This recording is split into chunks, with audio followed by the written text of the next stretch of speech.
Don't ever come for me and kill her. Ever and we gonna be nice about it. In your mother's life. Clearly locker room talk, and y'all should be able to say whatever the you want, refer to women however you want to. Whenever is that meant for public consumption? That's still Mel Ford at the end of the day. You niggas be on Instagram liking the bad escorts, going crazy, the cheap ones.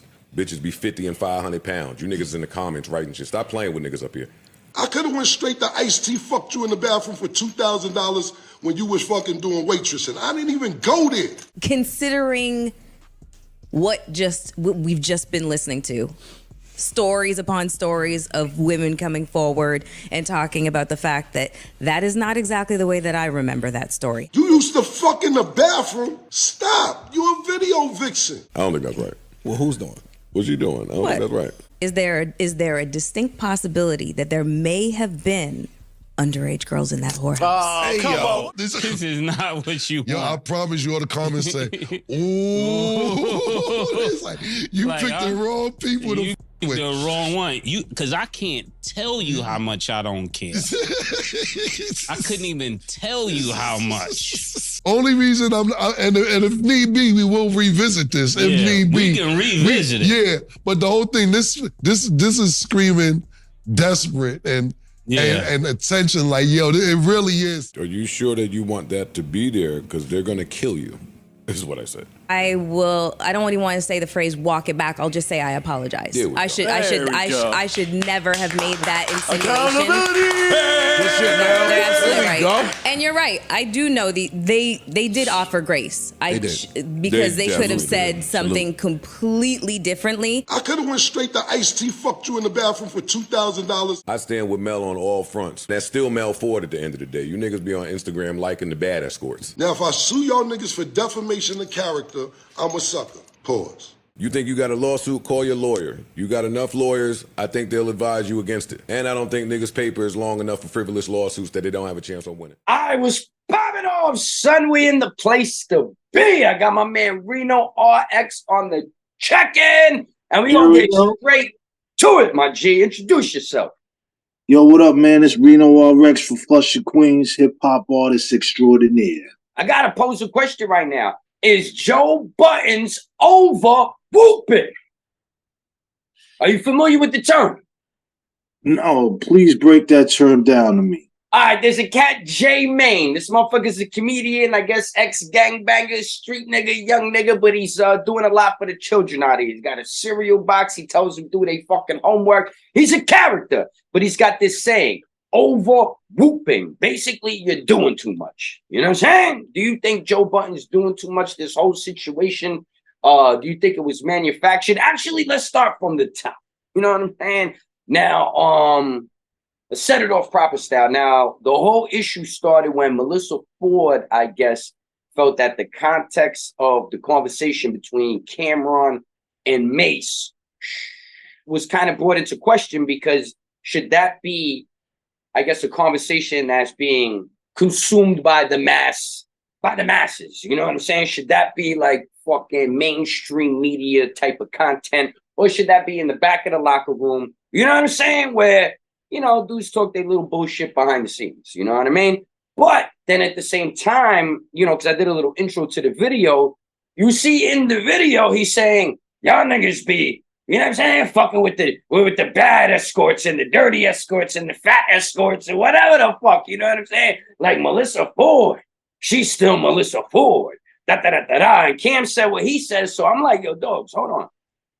You don't like the context of the conversation of them talking about banging an escort, technically, but then you turn around and say, well, you know, in so many words, you're insinuating she's a better escort than the hoes you were banging at the whorehouse. Like, am I taking this in the right way?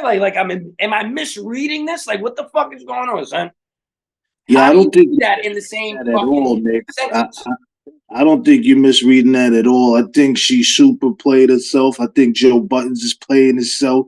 He definitely going too far. And from what I understood always throughout my life, is a hoe is a hoe is a hoe.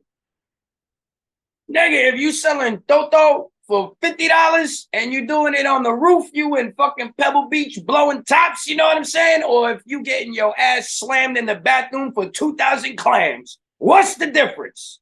It's some random nigga you met who you're not gonna have a fucking relationship with. It's a booty call, technically. You know what I'm saying? And what's the difference? Because chicks be getting banged in the project hallways. You was getting banged in the 3 Michelin star restaurant in the bathroom. Like, really, what the fuck is the difference? It's like, I don't know. It's splitting hairs here. It's word semantics and shit. Like, what's going on? No, I think she was trying to pick a fight, my dude. I'm not gonna lie to you. The shit was out of line. She had no basis to say what she said. They called her out on it as soon as she said it and then tried to backtrack later. I ain't with none of it. Well, I actually don't think that it was any of her fucking business either. Because, like, why do you care what other niggas is talking about on their show unless y'all talking about their show behind the scenes on your show? Not fucking stupid. Yeah. I know how this works. They're on your radar at the end of the day. You know what I'm trying to say? And who the fuck are you? The human resources for fucking bitches selling their box?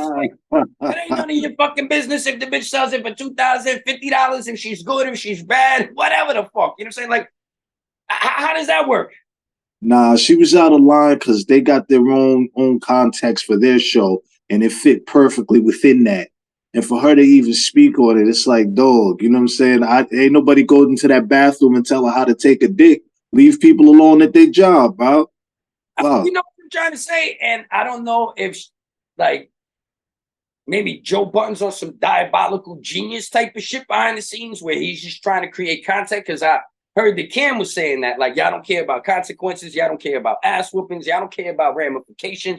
Y'all don't care about nothing. Everything y'all do, y'all take it and y'all talk about it on the show and you make it content at the end of the day. You know what I'm saying? So was Joe Budden thinking, because I heard him say, oh, I told you this was going to be bad. You shouldn't have said that about him, but you still put it in the episode. You chose not to edit that part out. So did you give her, like, I don't know, an ultimatum, but at the same time try to make her feel like she's empowered and emboldened? And then at the same time, he knows how Cam and them are. They're going to come for her at the end of the day. You know what I'm saying? They're going to say some wild shit. And then he gets to step up and be like the fucking Captain Save-A-Ho or some shit like that. Or like, this is the Joe Budden podcast and we respect our female co-host. Because he is a female co-host. Or him and Mase on the show. You know what I'm saying? So this is how we're doing it over here. We respect women, women's boundaries. And my co-host is a better escort than yours. Or the ones that you were with. Or some shit like that. Like, and he knows at the end of the day, he's trying to paint them as, like, I don't know, some womanizing, chauvinistic, fucking bad human beings that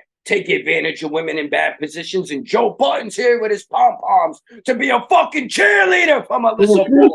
When the fuck did Joe Budden's become a woman's advocate? Am I missing something? Did history just fucking erase or something? What's going on here? You know, I'm not going to dig into it and get messy, but anybody that wants to check it out online, Joe Budden has a long history of wilding the fuck out. And I remember there was an episode with Tax Stone where Joe Budden walked out the interview because he asked him a particular question like that. And Joe Budden got uncomfortable and was like, I'm out of here. You know what I'm saying? He had the Aztec polo on. I remember that. You know what I'm saying? Like a little white food. So, you know, it's kind of weird when, you know, someone puts you in an uncomfortable position and tries to flip the situation like, well, maybe you're the bad guy in the situation without all the information. And now they're putting you on blast and they have a platform and a lot of people are going to hear this. It hit different. Shout out to that kid, J-Mane. That's one of his sayings too. You know what I'm saying? Is you over whooping and it hit different. Do your homework. You know what I'm saying? Joe Budden should have did his motherfucking homework, sat back and relaxed and, you know, took a chill pill. But this is what Joe Budden does. Am I not mistaken? Yeah, for all we know, man, these niggas could have orchestrated all this shit together behind the scenes. The shit don't make sense. The sequence of events is out of whack, and ain't nobody standing on business. Well, the thing is, at the end of the day, that is a possibility. They staged it, but to come to Cam's, not defense, but to kind of say something in favor of him, I remember when he said that Jim Jones was trying to start a fake beef with him. Yo, let's start beefing. That's a fact. And Cam was like, fuck out of here with that shit. Like, what am I beefing with you for? You know what I'm saying? Like at the end of the day, we a crew. Like, I'm not creating fake beef. So I like to think that Cameron is still that same man. You know what I'm saying? But at the end of the day, I heard Joe Budden popping shit like, y'all niggas is basically broke.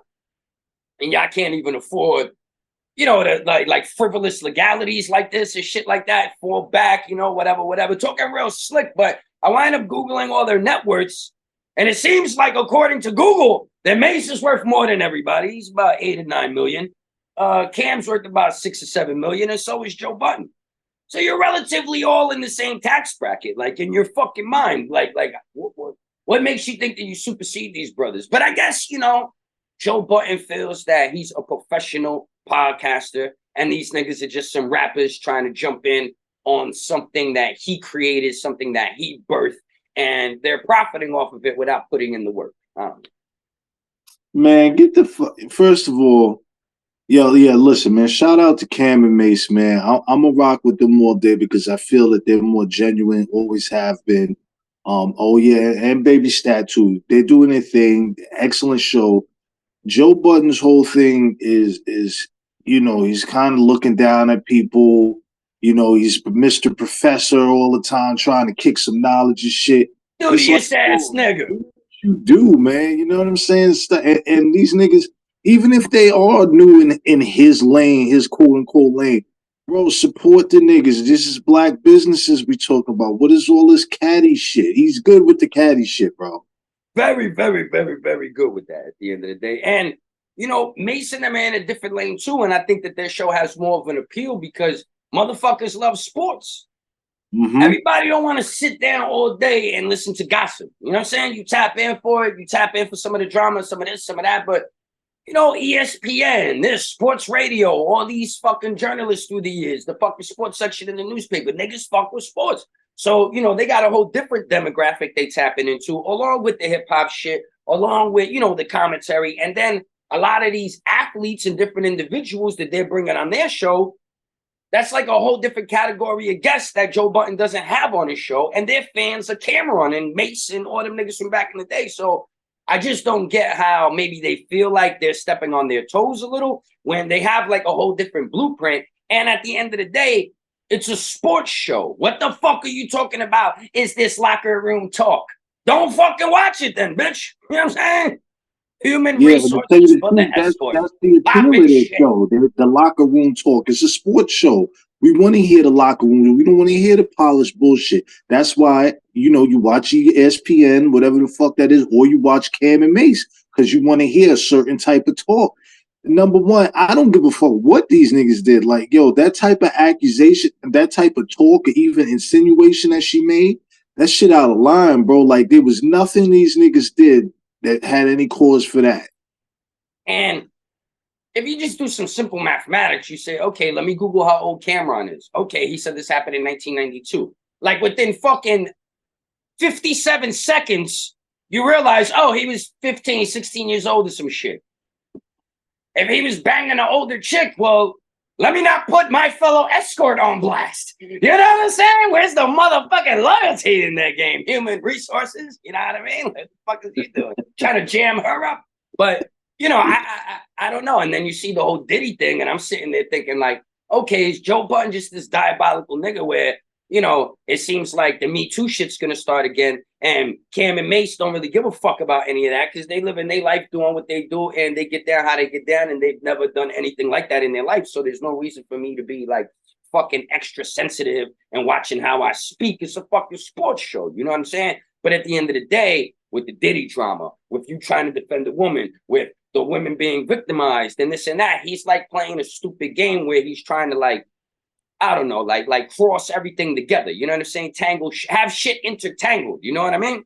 Yeah, I tell you what, they gonna fuck around. They gonna fuck around, and Mase and Cam gonna have Harry on their show. You know what I mean? They gonna fuck around. Nigga.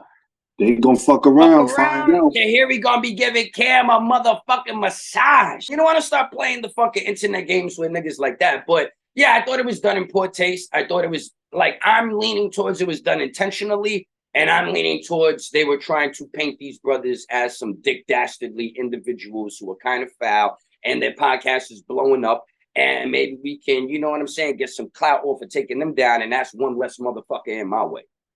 Yeah. I gotta stand with you on that one because shit was uncalled for. They make no sense, man. And I tell you the truth, man. Look, if you go back and look at the footage, yo, she didn't even really look comfortable saying that shit. You know what I'm saying? She knew she was reaching, dog. And them niggas responded accordingly immediately, only to backtrack later when they seen the opportunity to get some juice off the shit. Dog, relax. Well, that's what I think. Somebody sat back and was like, well, what's going to be the ramifications? Because she was saying this and now all of you are saying that. And they were like, well, that was my natural instinct. But now let's think of it in a political fucking correct way. Okay, we stand with her and this and that. And I'll reiterate that you like the bad escorts. This is Melyssa Ford. She's still Melyssa Ford. I'm insinuating she's a better escort. Like, what the fuck is